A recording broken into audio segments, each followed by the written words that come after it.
Fuardaki başarınızı nasıl artırabilirsiniz? Son katıldığımız fuarda elde ettiğimiz pahalı deneyim ve hüsrandan sonra bu sefer katılmayı planladığımız fuarda nasıl başarılı oluruz?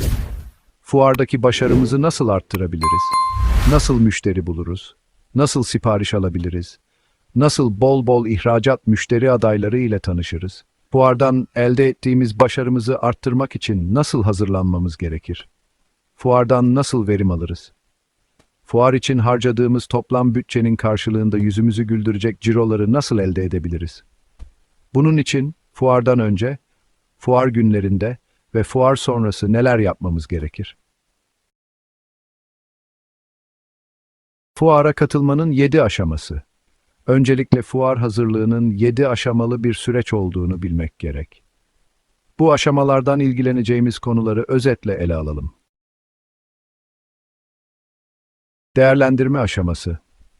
Fuara katılmayı şirket içinde konuşmaya başladığımız dönemde belli başlı tespitler yapıp kendimize belli başlı somut hedefler koymamız gerekir. Şirket olarak nasıl bir yapımız var? Müşterilerimiz kim? Ürünlerimiz nelerdir? Sorunlarımız nelerdir diye somut tespitlerde bulunmalıyız. Hangi müşteri grubuna hangi ürün gruplarımızı tanıtmak için fuara katıldığımızı tespit etmemiz gerekir. Hedefimizdeki müşteri gruplarının özellikle gittiği fuarları seçmemiz gerekmektedir.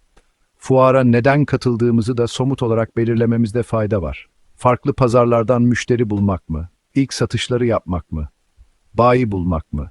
Yeni müşteriler elde etmek mi? Kaybettiğimiz müşterileri kazanmak mı? Gözden geçirmekte fayda var. Fuara katılma niyetimizi tespit ettikten sonra somut hedefler koymamız gerekir. En fazla kaç kişiyle görüşebiliriz?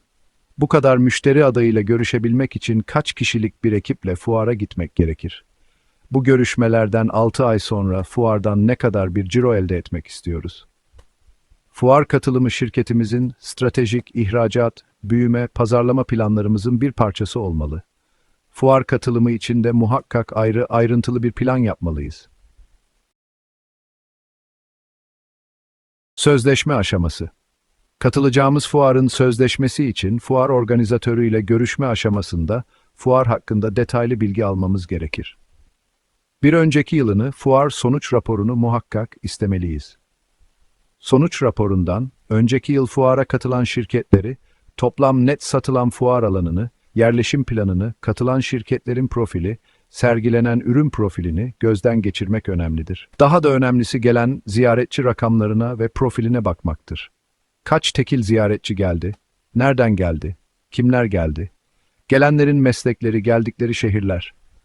Daha da önemlisi, bizim aradığımız müşteri profiline uygun mu? Fuar sonuç raporunda katılımcıların ve ziyaretçilerin memnuniyetine dair istatistikler ve referanslar varsa değerlendirmemizde kullanmak yerinde olur. İlgilendiğimiz fuar doğruysa bütçeyi ele almamız gerekir. Katılmayı düşündüğümüz büyüklüğü ve karşımıza çıkan katılım bedelini nedir?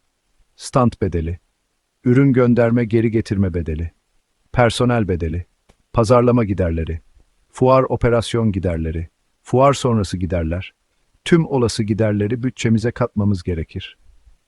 Fuar katılım sözleşmemizi imzalamadan önce de harcayacağımız bütçe karşılığında sözel amaçlarımızı ve rakamsal hedeflerimizi net bir şekilde belirlememiz gerekmektedir.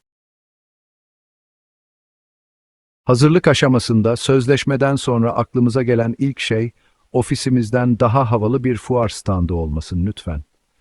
Öncelikle şirketimizin içinden bir fuar hazırlık ekibi ve yöneticisini belirlemeliyiz. Belirlediğimiz fuara hazırlık yöneticisi ile patronlar, genel müdür ve bölüm müdürlerinin fikir birliğinde olması, aynı vizyona ve hedefe birlikte bakmalarını sağlamalıyız. Hedef müşterilerimizi gözden geçirmeliyiz.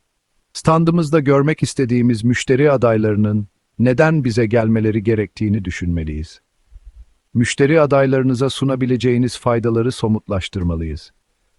Müşterimizin gözünden bakarak bunu kendisine nasıl anlatacağınızı netleştirmeliyiz.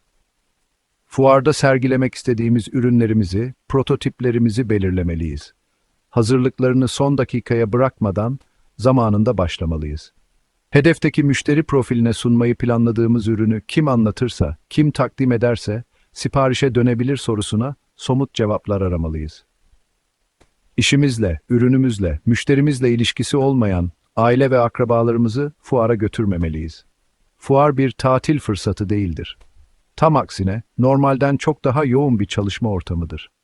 Fuar vesilesiyle bize eşlik etmek isteyen gönüllülere bunu kibarca anlatmak, nasıl bir somut faydaları olacağını sormak bu tür talepleri azaltacaktır. Ürünlerimizi sergileyebileceğimiz, müşterilerimizi ağırlayabileceğimiz, güzel ve bize özel işlevsel bir standı hayal edip tarifini yazmalıyız. Yazdığımız stand tanımını stand şirketleriyle paylaşıp talep toplamalıyız. Hoşumuza giden tasarımlar arasında bizimle en iyi iletişimi kuran stand şirketiyle devam etmeliyiz. Çalışmayacağımız şirketlere defalarca revizyonlar yaptırmamalıyız. İşimiz icabı kesinlikle gerekmedikçe baskılı broşür, katalog, çanta, defter gibi harcamalardan kaçınmakta fayda var. Çok güzel tasarımlar çıksa da uluslararası müşteriler kağıt ağırlığına uçakta para vererek taşımak istememektedir. Baskılarımız muhtemelen havalimanından hatta fuar alanında çöpe gidecektir. Onun yerine bize en uygun dijital çözümlere başvurmamız daha mantıklı olur. Hatta dijital kataloglarımızın QR kodlarını fuar kart vizitimize basmayı bile değerlendirmeliyiz. Herkesten daha fazla dikkat çekmek amacıyla konumuz dışı, şirin, anlamsız gösterilerden ziyade fuar organizatörünün sunduğu sponsorluk ihtimallerini değerlendirmek daha mantıklı ve şık olur. Müşterilerimize fuarda toplu anlatım veya gövde gösterisi yapmak amacıyla fuarda ticari sunum veya standınızda kokteyl gibi bir etkinlik düzenlemeyi düşünebiliriz. Fuarda görev alacak ekibimizi mutlaka eğitmeliyiz. Fuardan müşteri bulma eğitimleri iyi bir başlangıç olabilir.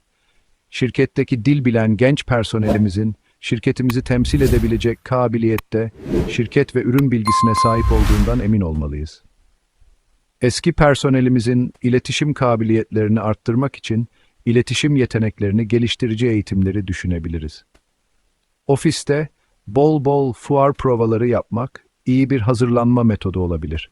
Gelen ziyaretçilerin kaydını nasıl tutacağımızı planlamalıyız. Nasıl gideceğimizi, nerede kalacağımızı, standımızda nasıl çalışacağımızı, yemek molalarımızı, geliş ve dönüş saatlerimizi, akşam yemeklerimizi ve katılacağımız diğer etkinliklerimizi önceden planlamalıyız. Ürünlerimizi fuara taşımak için mutlaka bir fuar lojistik şirketini seçmeliyiz. Ucuza gönderme çabalarımız, ürünlerimizin gümrükte takılması ile sonuçlanabilir.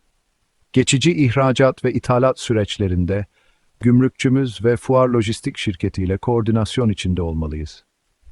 En önemlisi de standımızda görmek istediğimiz müşterilerimizi bizim davet etmemiz gerekir. Ziyaretçi gelmesini ve müşteri bulmayı kesinlikle fuar organizatöründen beklememeliyiz. Fuar organizatörünün görevi, koridorlara ziyaretçi davet etmektir. Bizim standımıza gelecek müşteriyi ancak biz standımıza davet edebiliriz. Bu sebeple var olan müşterimizi, kaybettiğimiz eski müşterilerimizi ve de kazanmak istediğimiz müşteri adaylarımızı standımızda toplantıya, görüşmeye, tanışmaya, ilişki tazelemeye davet etmeliyiz. Fuara davetinizi yaparken hangi kanalların daha etkili olacağını düşünmeliyiz. Telefon, e-mail, sosyal medya gibi kanalların yanı sıra müşterimizle iletişim kurduğumuz tüm kanalları nasıl daha etkili kullanabileceğimizi gözden geçirmeliyiz. Kurulum aşaması. Standımızın kurulumu için anlaştığımız stand yapım şirketi, fuar lojistik şirketi, hosteslik ajansı, fuar organizatörünün iş sağlığı ve güvenliği, fuar organizatörünün teknik ofisi gibi farklı paydaşlarla önden detaylı bir planlama yapmalıyız. Fuar kurulumu çok dar zamanda hızlı hareket ettirmeyi gerektirir. Bir tık büyütmenin normalden 10 kat daha maliyetli olacağını unutmamalıyız. Dolayısıyla hazırlık döneminde tüm detayları düşünüp, planlayıp kurulum aşamasında sadece icra etmeli ve denetlemeliyiz. Fuar günlerinin 4 günlük bir gösteri zamanı olduğunu unutmamalıyız. Fuar standımızın bir sahneye benzediğini aklımızdan çıkarmamalıyız. 4 gün boyunca günde 8 saatlik bir gösteride başrolde olduğumuzu düşünmeliyiz. Samimi, içten, güler yüzle, yüksek motivasyonla müşterilerinizi ağırlamalıyız. Pozitif enerjimizi çekim noktası olarak kullanmalıyız. Toplantılarımızı 10 ile 20 dakika arasında tutmaya gayret etmeliyiz. Bol bol sormalı, bol bol dinlemeli, bol bol not almalıyız. Gerektiği kadar konuşmalıyız. Her fuar toplantısının bir ticari başlangıç olduğunu unutmamalıyız. Güler yüzle misafirlerimizi uğurlarken bir sonraki görüşmemizi planlamalıyız. Standımızı asla bomboş bırakmamalıyız. Standımızda müşteri olmasa bile, stand içinde ekibin enerjisi sürekli pozitif ve yüksek olmalı. Davetkar olmalıyız. Fuarda problem görmemeliyiz. Görüyorsak hemen çözüm üretmeliyiz. Çözemediğimiz problemlerle boğulmamalıyız. Zamanımızı küsmek, kızmak, hesap sormak, intikam almak için harcamamalıyız. Standımız boş kaldıysa çıkıp fuarı gezmeli, rakipleri gözlemlemeli, standımıza dışarıdan bakmalıyız. Söküm aşamasında, ürünlerimizin doğru paketlenmesine ve geri gönderim hazırlığına dikkat etmeliyiz. Fuar lojistik şirketi ve stand yapım şirketi ile çıkışımızı iyi planlamalıyız. Kritik ürünlerimiz fuar sandıklarına konup lojistik şirketi tarafından alınmadıkça bir personelimiz alanı terk etmemeli.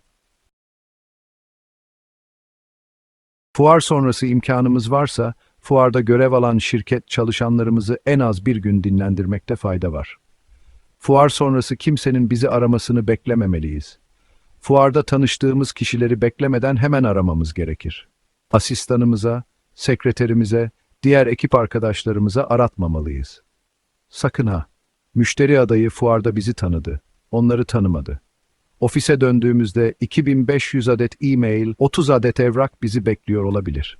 Bir hafta daha beklesin lütfen. Ama fuarda yeni tanıdığınız bir müşteri adayı beklemeyebilir. Bizim standımızda müşterinin gördüğü ürününün muadilini, benzer bir fiyatla, fuardaki diğer 10 rakibimizin standında da görmüş olabilir.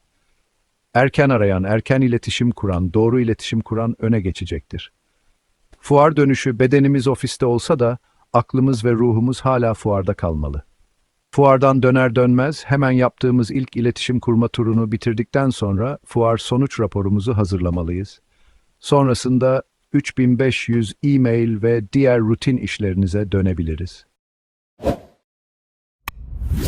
Sadece önden bir yer, iddialı stand, lezzetli ikramlar, fuar tatiline çıkmış ekip ve güzel prestijli kataloglarla hazırlandığımız fuarın bir fayda getirmediğini, ağır bir masraf yükü getirdiğini unutmamalıyız. Fuardan bol bol müşteri adayıyla tanışmak, var olanlarla ilişkileri derinleştirmek, sipariş almak, satış ihracat gerçekleştirebilmek için fuar hazırlıklarına tüm aşamalarında dikkat etmeliyiz.